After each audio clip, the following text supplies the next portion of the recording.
ہر دم قرآن کی تلاوت ہوتی رہتی ہے، ہر دم وظائف میں لگے رہتے ہیں، رب کی عبادت کرتے رہتے ہیں، اتنا مقدس خوبصورت اور ایسا عابد و زاہد شیخ تو ہمیں دکھائی نہیں دیا۔ جوان بھی اس لحاظ سے کچھ نہیں کہہ سکا۔ ایک روز خود شیخ نے بلایا، اے جوان ادھر آؤ۔ ہاں میرے شیخ کیا بات ہے؟ جوان تیری مدت تو پوری ہو گئی ہے، تم مجھ سے کہہ کیوں نہیں رہے ہو کہ تمہاری غلطی معاف کی جائے؟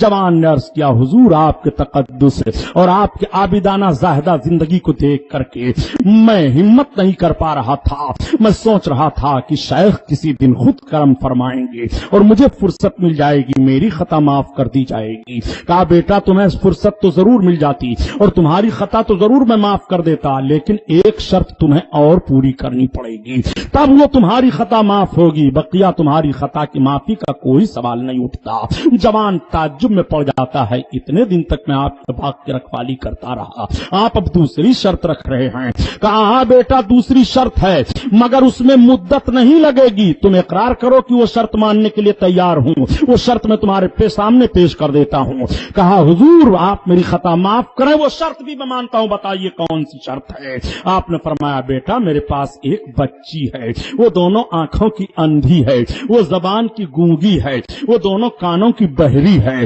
وہ ہاتھ کی لولی ہے، وہ دونوں پیروں کی لنگڑی ہے، میں چاہتا ہوں کہ تمہارا رشتے نکاح میں اپنی اس بچی سے کر دوں۔ جوان تھوڑی دیر تک سوچتا رہا۔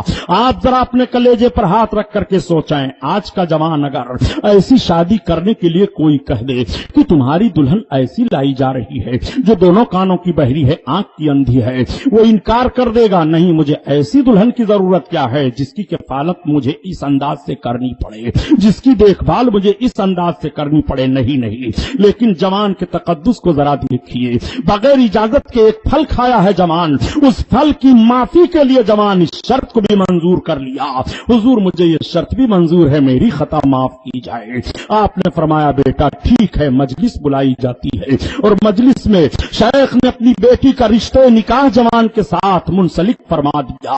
اب شیخ نے ارشاد فرمایا بیٹا اب آج سے اس باغ کے مالک تم ہو، یہ محل تمہارے لیے ہے اور اس محل میں میری بیٹی کے علاوہ کوئی دوسری عورت نہیں ہے۔ شیخ نے ساری باتیں بتا دی، جاؤ تم اس محل میں، اب یہ مکان سب تمہارے لیے ہے، میں تو اللہ کی عبادت میں لگا ہوں۔ جوان آگے بڑھے اور محل پر گئے، دروازہ کھٹکھٹایا، دروازہ کھلا، آپ کی نگاہ پڑی، جوان دیکھ رہا ہے کہ ایک حسین و خوبصورت جمیلہ اور شکیلہ خاتون نے بڑھ کر کے دروازہ کھولا ہے، مجھے سلام کیا ہے۔ جوان کی نگاہیں جھک گئی، جوان سوچنے لگا کہ مجھے تو یہ بتایا گیا تھا کہ تمہاری بیوی دونوں آنکھوں کی اندھی ہے مگر یہ تو دیکھ رہی ہے، تمہاری بیوی دونوں کانوں کی بہری ہے مگر یہ تو سلام کا جواب دے رہی ہے، تمہاری بیوی دونوں ہاتھوں کی لولی ہے، دروازہ کیسے کھولا؟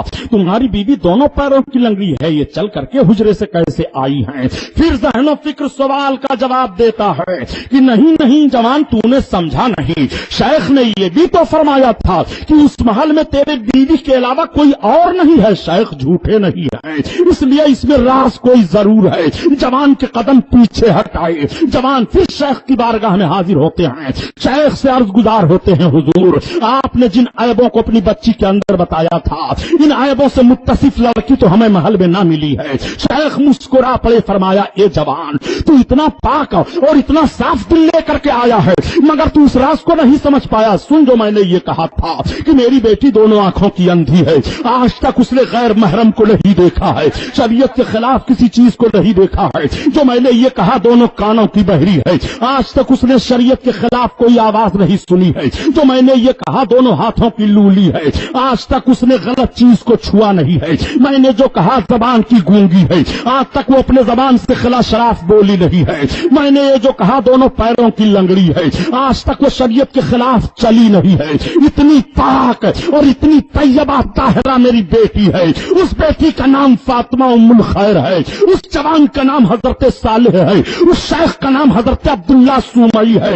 ان تینوں کے آنگن میں جو پھول کھلتا ہے وہی کا نام پیر پیرا ہے، وہی کا نام میر میرا ہے، انہی کا نام غوث اعظم ہے، انہی کا نام شاہ جیلانی ہے، انہی کا نام محی الدین عبد القادر ہے، وہی بڑے پیر دستگیر ہیں جو ایسی مقدس ہستیوں کی گود میں اس دنیا میں تشریف لاتے ہیں۔ نعرہ تکبیر، نعرہ رسالت، مذہب اسلام، نعرہ قادری، حضرت علامہ غلام محی الدین صاحب قبلہ سبحانی، سبحان اللہ۔ آپ ذرا غور فرمائیں، کتنی مقدس ماں ہیں، کتنی طیبہ طاہرہ ماں ہیں، کیسے عابد و زاہد باپ ہیں، کیسے نیک اور پرہیزگار نانا ہیں، ایسے تینوں کے آنگن میں جو پھول کھلا انہی کا نام غوث اعظم ہے۔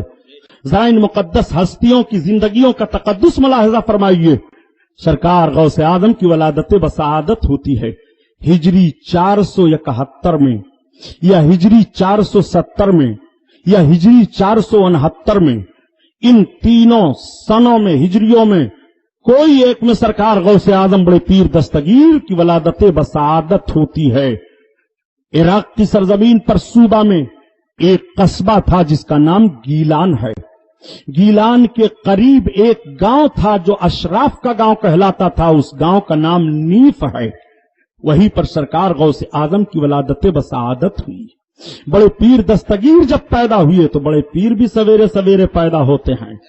آپ کے نانا جان کی بھی ولادت بسعادت صبح صبح ہوئی، بڑے پیر بھی سویرے سویرے پیدا ہوئے۔ آپ کے نانا پیدا ہوئے تو خوشبو پھیل گئی، بڑے پیر کی ولادت ہوتی ہے تو قصبہ نیف مہک جاتا ہے۔ سرکار غوث اعظم کی ولادت بسعادت ہوئی تو عورتیں اکٹھا ہو گئیں۔ دیکھنے کے بعد کہتی ہیں آج تک اس گاؤں میں ہم لوگوں نے کسی عورت سے اتنا خوبصورت بچہ پیدا ہوتا ہوا نہیں دیکھا۔ یہ تو بڑے حسین و جمیل ہیں، یہ تو بڑے خوبصورت ہیں، یہ تو مسکراتے ہوئے پیدا ہوئے ہیں۔ آج بھی بچے جب پیدا ہوتے ہیں تو پیدا ہونے کے بعد فوراً رونے لگتے ہیں۔ بڑے پیر کی ولادت بسعادت ہوئی تو آپ مسکراتے ہوئے آئے ہیں، آپ روئے نہیں۔ بچہ اس لیے روتا ہے پیدا ہونے کے بعد کہ شیطان اس بچہ کو چونکا لگاتا ہے، اس کی تکلیف سے شیطان کے چونکے کے بچہ چیخ پڑتا ہے، لیکن غوث اعظم شیطان کے اس چونکے سے محفوظ کر دیے جاتے ہیں۔ شیطان کا حربہ نہیں چل پایا، عام مسکراتے ہوئے دنیا میں آ رہے ہیں۔ سرکار غوث اعظم کی ولادت بسعادت 29 شعبان کو ہوتی ہے۔ چاند طلوع ہونے والا ہے۔ جب چاند سویرے سے یہ اعلان ہو جاتا ہے کہ چاند طلوع ہو گیا، صبح صبح رمضان شریف کی تاریخ ہے، تو آپ کی والدہ محترمہ اپنا پستان پیش کرتی ہیں پینے کے لیے۔ دودھ آپ نہیں پیتے ہیں۔ آپ جب لوگ شام کے وقت افطاری کرتے تب آپ کی ماں اپنا پستان پیش کرتی تو دودھ پینے لگتے تھے۔ یہ رمضان شریف کے مہینے کا احترام ماں کی گود میں ہے۔ حالانکہ ابھی آپ مکلف نہیں ہوئے کہ آپ پر روزہ فرض ہو، مگر احترام رمضان ذرا ملاحظہ فرمائیے۔ اسی کو اعلی حضرت عظیم البرکت کے بھائی استاد زمن علامہ حسن رحمت اللہ تعالی علیہ اس انداز سے بیان فرماتے ہیں کہ رہے پابند احکام شریعت ابتدائی سے، رہے پابند احکام شریعت ابتدائی سے، اور نہ چھوڑا شیر خاری میں بھی روزہ غوث اعظم نے، نہ چھوڑا شیر خاری میں بھی روزہ غوث اعظم نے۔ اللہ اللہ، سرکار غوث اعظم کی ولادت بسعادت ہوئی ہے، عورتیں جمع ہو رہی ہیں اور بشارت دے رہی ہیں، اے فاطمہ ام الخیر، آج تک اتنا حسین و جمیل بچہ ہم لوگوں نے اپنی نگاہ سے نہیں دیکھا۔ ہمارے قصبے میں ایسے بچے کی ولادت نہیں ہوئی ہے، مبارک ہو تمہیں اے فاطمہ۔ حضرت فاطمہ غوث اعظم کی والد محترمہ کی عمر شریف 60 برس کی ہو گئی تھی جب بڑے پیر کی ولادت ہوئی ہے۔ جب سرکار غوث اعظم پیدا ہوئے ہیں، بڑے پیر غوث اعظم ماں کی گود میں ہیں، عورتیں اپنے روتے ہوئے بچوں کو لے جاتی ہیں۔ جیسے روتے ہوئے بچوں کی نگاہ غوث اعظم کے چہرے پر پڑتی ہے، رونا بند کر دیتے ہیں، بچے مسکرانے لگتے ہیں۔ گاؤں میں روایت بن گئی تھی، جب کوئی بچہ چیخنے چلانے لگتا تو کہہ دیتے لے جاؤ عبد القادر کو دکھا لاؤ۔ جیسے سرکار غوث اعظم کے چہرے پر نظر پڑتی، روتا ہوا ہنسنے لگتا تھا۔ آج یہ اپنے ماں کی گود میں رہ کر کے روتوں کو ہنسا رہے ہیں، کل ہدایت دے کر کے روتوں کو ہنسائیں گے۔ کل دکھیوں کا دکھ دور فرما کر کے روتوں کو ہنسائیں گے. سرکار غوث اعظم کو دیکھ کر کے مسکرا پڑتے ہیں بچے. مائیں اپنے اپنے بچوں کو لاتی ہیں. غوث اعظم کی نگاہ پڑ جائے, عبد القادر کی نظر پڑ جائے.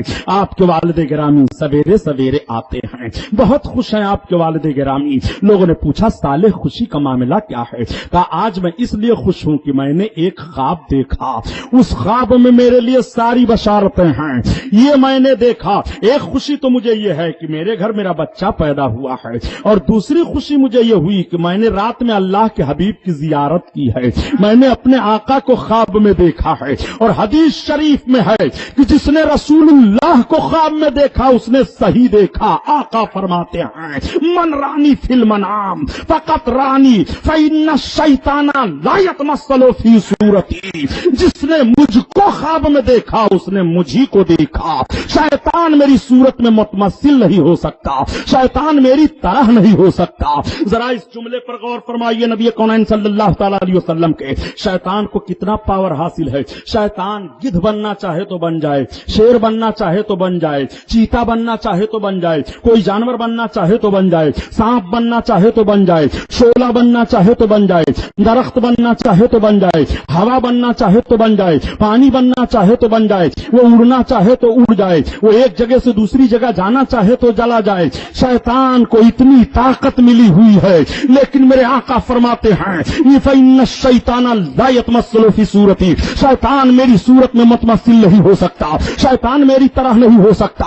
ابلیس کو اتنا پاور ملا ہوا ہے, وہ رسول کی طرح نہیں ہو پا رہا ہے. اور یہ کیسے رسول کی طرح ہو رہے ہیں, یہ کیسے اپنے آپ کو نبی کی طرح ثابت کر رہے ہیں. یہ ابلیس کے بھی باپ بنے دکھائی دے رہے ہیں. ابلیس تو نبی کی طرح نہ بن سکا, مگر یہ دو ٹانگ کا ابلیس نبی کی طرح بننے کی کیسے دعویٰ کر رہا ہے, اور نبی کی طرح کیسے ہو رہا ہے. نبی فرماتے ہیں فإن الشیطان لا یتمثل فی صورتی. شیطان میری طرح نہیں ہو سکتا ہے, میری صورت میں متمثل نہیں ہو سکتا ہے. وہ رسول اللہ کا مقدس چہرہ ہے, وہ میرے سرکار کا مقدس سراپا ہے. اسی لیے تو اعلی حضرت عظیم البرکت فرماتے ہیں کہ وصف رخ ان کا کیا کرتے ہیں, اور شرح و شام صبح کرتے ہیں. اللہ اللہ, یہ نبی کونین صلی اللہ علیہ وسلم کا حسن ہے, یہ میرے سرکار کا رخ انور ہے. آپ کے والد گرامی فرماتے ہیں کہ مجھے دو خوشیاں یہ حاصل ہوئی, اور تیسری خوشی یہ مجھے حاصل ہوئی کہ خواب ہی میں میرے آقا نے فرمایا صالح. میں نے عرض کیا ہاں یا رسول اللہ. آقا فرماتے ہیں تیرے گھر جو بچہ پیدا ہوا ہے وہ میرا روحانی بیٹا ہے, وہ میرا روحانی لاڈلا ہے. اسی طرف اعلیٰ حضرت ارشاد فرماتے ہیں جو میرا غوث ہے اور لاڈلا بیٹا تیرا. حضرت صالح کو بڑی خوشی ہوئی, ان تینوں چیزوں سے بڑے آپ خوش ہیں. حضرت صالح نے اپنے شہزادے کا نام عبد القادر رکھا. اب آپ عبد القادر کے نام سے مشہور ہو جاتے ہیں. حضرت غوث اعظم کو لوگ دیکھنے کے لیے چلے آتے ہیں. عبد القادر آپ کو چلا کہا جا رہا ہے. حضرت غوث اعظم دوسرا سال جب لگا, رمضان شریف کے مہینے کے چاند کے تعلق سے اختلاف ہو گیا, ثبوت نہیں مل پا رہا تھا کہ چاند ہوا کہ نہیں ہوا. تو کسی نے کہا ذرا پتہ لگاؤ اشراف خاندان میں جو بچہ عبد القادر ہے اس نے دودھ پیا ہے کہ نہیں, چونکہ یہ بات مشہور ہو گئی تھی کہ ولدا ولد فی الاشراف لا یرضو فی شہر رمضان. اشراف خاندان میں ایک بچے کی ولادت ہوئی ہے, وہ رمضان کے مہینے میں دودھ نہیں پیتا ہے. لوگوں نے جب پتہ لگایا تو پتا چلا کہ آج صبح سے عبد القادر نے دودھ نہیں پیا ہے. آپ کی ماں نے فرمایا کہ میرے بیٹے نے آج صبح سے دودھ نہیں پیا ہے. لوگوں نے کہا ضرور چاند ہوا ہے. اب تحقیق جاری ہوئی تو شرعی شہادت مل گئی کہ ہاں چاند طلوع ہو گیا ہے. اب آپ ذرا ملاحظہ فرمائیں, زمین پر رہ کر کے لوگ چاند کو نہیں دیکھ پا رہے ہیں, لیکن سرکار غوث اعظم اپنی ماں کی گود میں ہیں, چاند کو ملاحظہ فرما رہے ہیں. لوگ دیکھیں نہ دیکھیں, نگاہ غوثیت دیکھ رہی ہے. لوگوں کی نگاہ پڑے نہ پڑے, غوث اعظم کی نگاہ پڑ رہی ہے. سرکار غوث اعظم دیکھ کر کے رمضان کا احترام فرما رہے ہیں. بڑے پیر دستگیر کی وہ خوبی ہے. سرکار غوث اعظم کی مقدس زندگی کا 2 سال گزر جاتا ہے دودھ پی کر کے. جب اپنی ماں کا آپ چھوڑتے ہیں, زمین پر چلنے لگتے ہیں, تو چلنا بھی زمین پر آپ کا بڑا اچھا ہے. آپ کے قدم میں کوئی لڑکھڑاہٹ نہیں ہے, آواز بھی آپ کی بڑی صاف ستھری ہے. آپ کی آواز میں کوئی لغزش, کوئی لکنت نہیں ہے. گویا عقل پکار کر کے